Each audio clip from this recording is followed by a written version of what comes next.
Hello, I'm Hari Horla, Technical Marketing Engineer for ISE. I'll be walking you through this module: Discovery, Use Cases, Buying Triggers, and Insights. These are the three main objectives for this session. 1. To understand the customer's pain point around identity and access management. 2. How to probe them to build a business case. And 3. To discover what are the additional buying triggers and insights for a possible Cisco solution.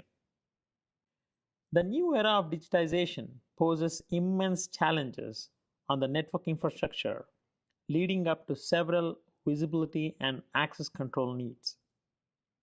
These 8 points summarize those needs very well. We need visibility and access control, the ability to handle guests and BYOD, to be able to segment networks efficiently, connect discrete systems to contain threats, and lastly, to have a common policy platform for network access and network device administration control. Since you own your account, you would probably know which of those 8 points concerns your customer the most. In case you need to dig deeper into specific use cases, then the subsequent slides that I'll bring up will help you quiz your customer well in this aspect. Note, we'll not talk about answers in this session. We'll talk about the answers in the other subsequent modules.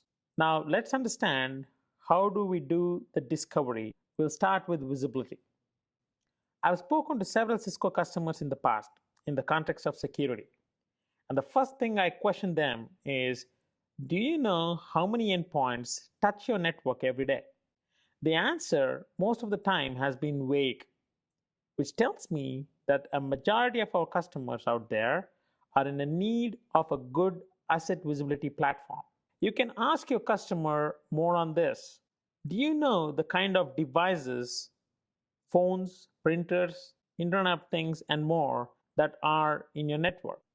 How many of those devices are company owned versus personally owned by your employees? What apps are running on them? Are they legitimate devices to start with? What about visibility into threats and vulnerabilities?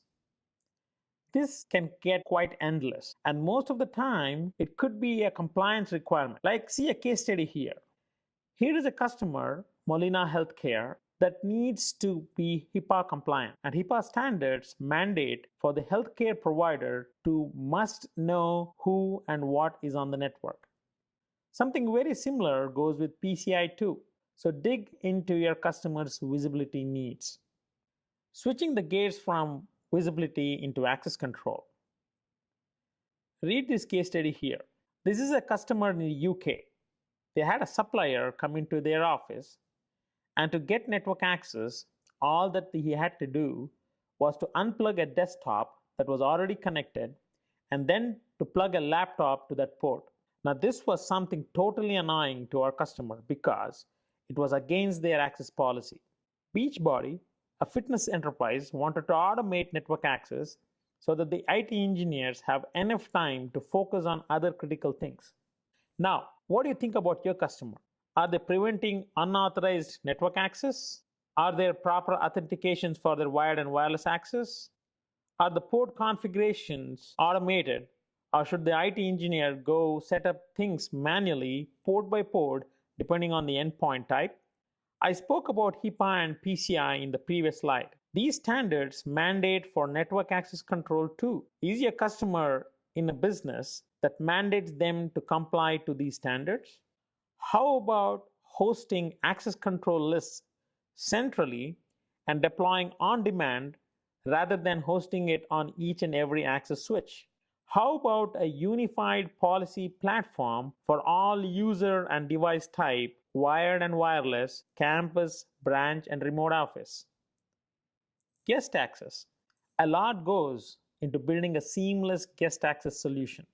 What most of our customers need is a complete automation of guest access lifecycle, from account creation, authentication, time check, bandwidth quota, and so on.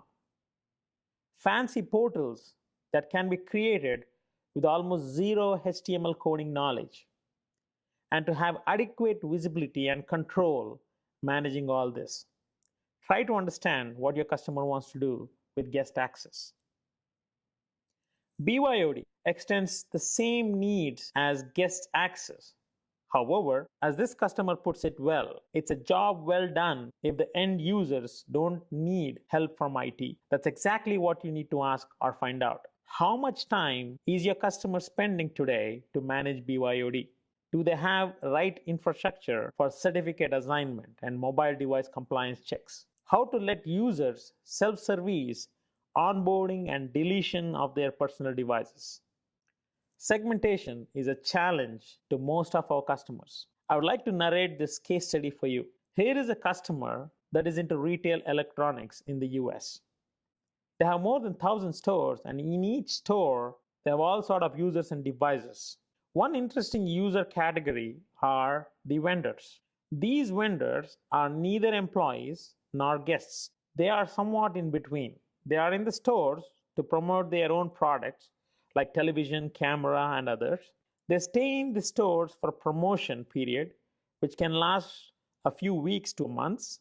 All they need is internet access for demo and billing purposes. The only security policy for the vendors is that the vendors of different companies should not talk to each other over this customer's wired or wireless network. Now, to comply to this policy, our customer has to create individual VLANs and SSIDs depending on what type of network access the vendors would need. And when the vendors move on, the customer needs to decommission the specific VLANs and SSIDs. See, segmentation can get really dirty when we use traditional methods like VLANs and SSIDs. So, you can bet your customer's network segmentation is quite broken. If you're talking to your customer's network team, these are some of the questions you can ask. Are they, the network team, being mandated by the security team to implement network segmentation and access control? Is there network access sprawl where a lot of the network transactions are east to west that needs to be contained? Do the users and devices in the network move often? Segmentation is usually painful with topology changes and re-IP addressing. Are they running into it? Now, you may have to partner with your security SE team for this one because you need to be asking these questions to the security team of your customer. So some of the questions you can ask to them: was there a recent audit or a penetration testing that recommended segmentation? Is there an effective strategy in place to contain security breaches? How do they contain lateral movement of malwares? And this is the pressing problem for the most. Have the firewall policies, that's typically IP address based, grown significantly over the years? And are they looking to optimize it? Try to find out what they want to do for segmentation. Let's switch the gears to the next topic, context exchange. To put in simple terms, ask if they are looking to connect more and more services to derive meaningful outcomes in the network. We can certainly help. You'll see how in the subsequent sessions.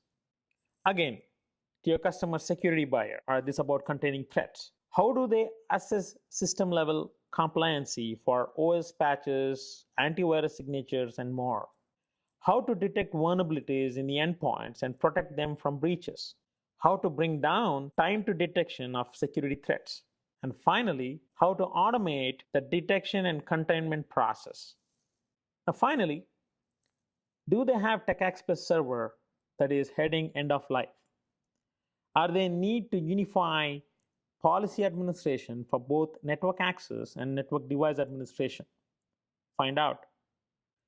Usually, you're selling your solution to the network buyer, but depending on the kind of the problem and the type of the customer, you may have to deal with the security team as well. And in many cases, it's the same team. So what are the most important questions to ask the network team? Do they have visibility into devices that are connecting their network?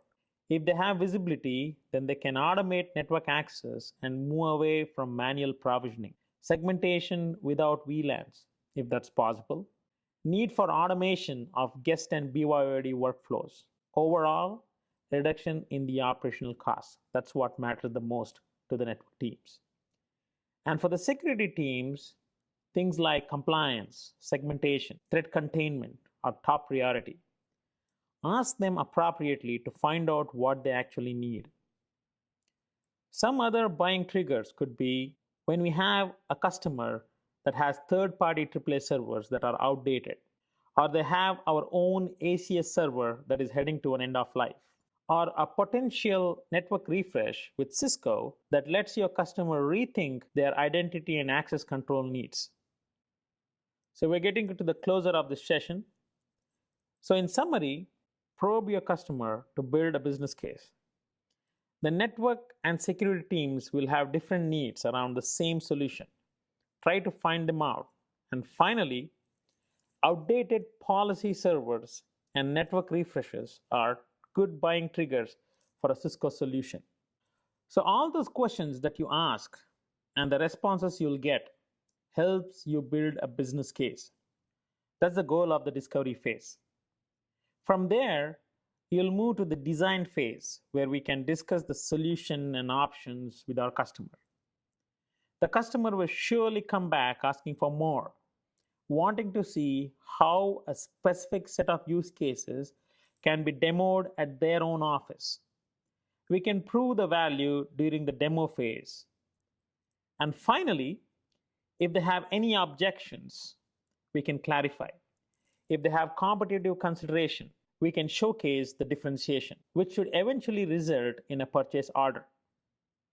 We just dealt with the discovery phase activities in this session. To engage our customers in the other aspects here, you'll need deeper understanding about the solution. So the next topic will introduce the solution to you, and the subsequent sessions will go deeper. Thanks for your time watching.